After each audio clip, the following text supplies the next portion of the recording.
talih, öyle birdenbire, öyle afansız gitmenin en acısını omuzlarımıza yükleyerek, yok Yasin'im. Damat gibi hazırlanır,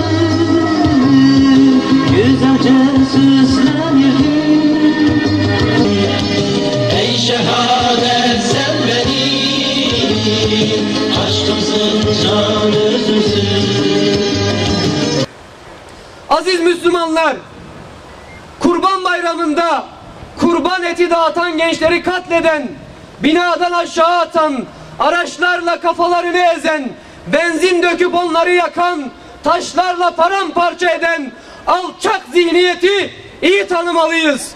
Allah Resulü Aleyhisselatü Vesselam'a en fazla zulmeden, hakaret eden, bizzat onunla aynı dili konuşan, aynı ırktan, hatta aynı aileden olan Ebu Leheb idi, amcasıydı ve Allah kitabında ona ve ailesine lanet etmiştir.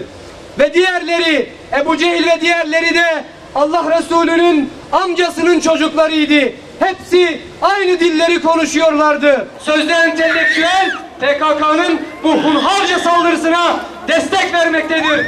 Özelde Hüdapar ve çevresine, genelde ise tüm İslam'a, tüm kutsallara savaş açan HDP ve PKK çevresi Kobani'yi bahane ederek her yeri Kobani'ye çevireceğiz azgınlığıyla sokaklara dökülen sokak çetelerinin görülen her sakallıyı, bilinen her dindar insanı bir IŞİD taraftarı gibi göstermeye çalışması alçakça bir algı operasyonudur.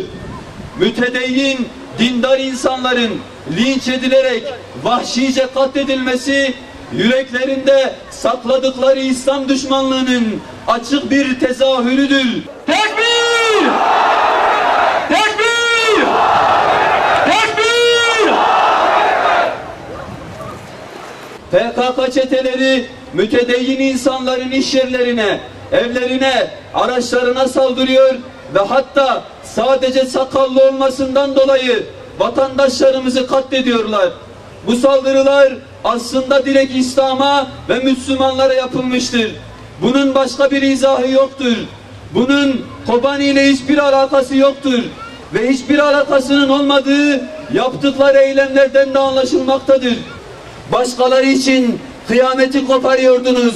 Ne oldu da suskunluğa büründünüz? Nerede insanlığınız? Siz insan haklarından dem vuranlar, ne oldu da kör sağırlar oynuyorsunuz? Vahşice öldürülenler İslami bir kimliğe sahip oldukları için mi bu suskunluğunuz? Neden tek kelime etmiyorsunuz? Gezi olaylarında ölen Berkin Elvan için dünyayı ayağa kaldıran, sözde insan haklarını savunanlar, 16 yaşında hunharca katledilen Yasin için, Hasan için, Hüseyin, Riyad, Cumali ve Turan için neden sesinizi çıkarmıyor? Vicdanlarınızı neden tek taraflı işiyorsunuz? Zulme, sessizlik, hiçbir şeytanlık! Zulme, sessizlik, hiçbir şeytanlık! Zulme, sessizlik, hiçbir şeytanlık! Zulme, sessizlik, hiçbir şeytanlık! O da şehit arkadaşı Hasan gibi fakirlere kurban eti dağıtım işiyle ilgileniyordu. Caniler yollarını keserek önce başını eziyor, daha sonra vücudunu ateşe vererek vahşi bir şekilde şehit ediyorlar. Adli tıp raporuna göre şehidin sadece sırtında 50 bıçak darbesi tespit edilmiştir. Ve şehit Yasin Börü! Tekbir! Tekbir! Tekbir!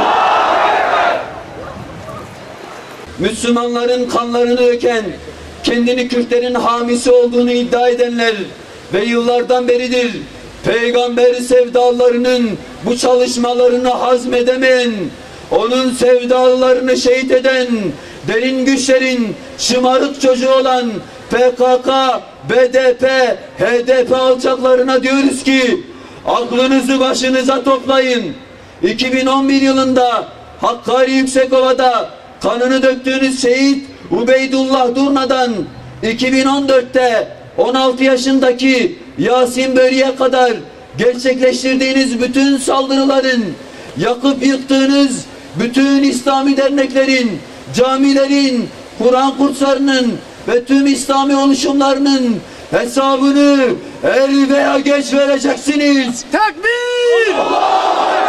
Tekbir! Tekbir! Vallahi yaptığınız her alçaklığın, her yanlışın hesabı mutlaka sorulacaktır. Bu yanlışlarınızın yanınıza kar kalacağını zannediyorsanız biliniz ki büyük bir yanılgı içerisindesiniz. Bu topluluk değil sizden 1500 yıldır sizin ecdadınızdan bile korkmadı. Bu topluluk bu dava uğruna, Muhammedi dava uğruna binlerce şehit veren, asırlardır zindanlarda en değerli fertlerini feda eden Allah erleridir. Tekbir! Tekbir! Tekbir! Tekbir! Senden başka gözyaşlarımızı dindirebilecek kimsemiz yok. Tek dayanağımız, tek sığınağımız sensin. Bu zorlukları aşmamıza yardım edebilecek yalnız sensin. Kutsallarımızı arsızca çiğnediler. Her yanımızı kuşatıp yaktılar. Cansız bedenlerimizi yaktılar ya Rab. Uzanan o habis ve necis elleri sen kurut ya Rabbi. Amin. Ya Rabbi biz Müslümanlara da birlik olma ruhunu ver. Küfrün karşısında yek vücut olmayı bizlere nasip eyle. Amin.